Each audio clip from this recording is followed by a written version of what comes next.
अस्सलामुअलैकुम बच्चों, कैसे हैं आप सब। उम्मीद करती हूँ आप सब खैरियत से होंगे।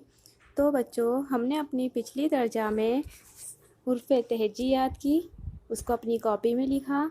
उसके बाद हमने हुर्फ़ तहजी को लिखना सीखा और उसको भी अपनी कॉपी में लिखा। उम्मीद करती हूँ मेरे ज़रिए दिए गए घर के काम को आपने अपनी कॉपी में लिख लिया होगा। तो बच्चों, आज हम सीखेंगे बाद में आने वाले हुरूफ। तो ये मैंने आपको अपनी कॉपी में पहले से ही लिख लिए हैं।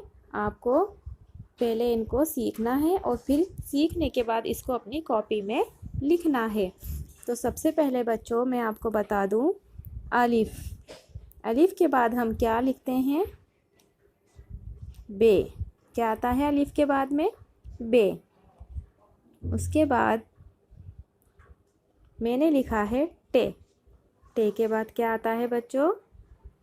से। क्या आता है? से। उसके बाद आपको बताना है जीम के बाद कौन सा हुरूफ आता है।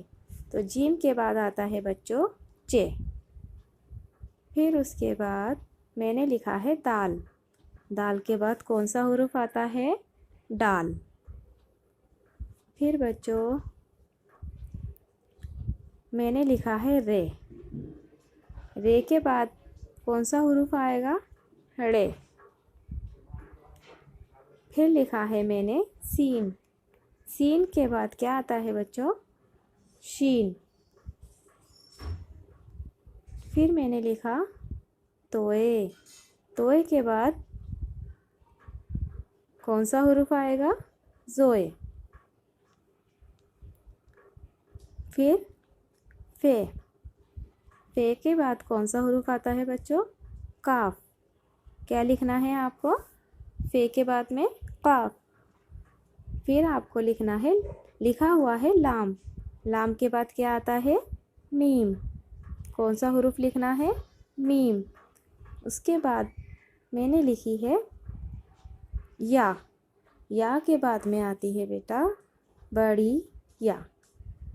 ये छोटी या कहलाती है और ये बड़ी या।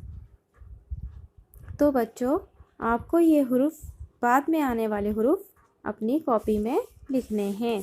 आपको जो मैंने कॉपी में बताया हुआ है, ये अपने मम्मी पापा की मदद से आपको अपनी कॉपी में लिखना है। आपको मम्मी या पापा या बड़े बहन भाई आपको ये हुरूफ जो पहले लिखे हुए हैं, ये आपको लिख कर देंगे। फिर उसके बाद आपको बाद वाले हुरूफ उसमें लिखने हैं। जो लाइन बनी हुई है वहाँ पर लिखने हैं। उम्मीद करती हूँ बच्चों आप ये काम ज़रूर मुकम्मल कर लेंगे। चलिए बेटा, आज के लिए आपका यही घर का काम है। आप सब यह काम अपनी कॉपी में ज़रूर कर लें। अल्लाह हाफिज़।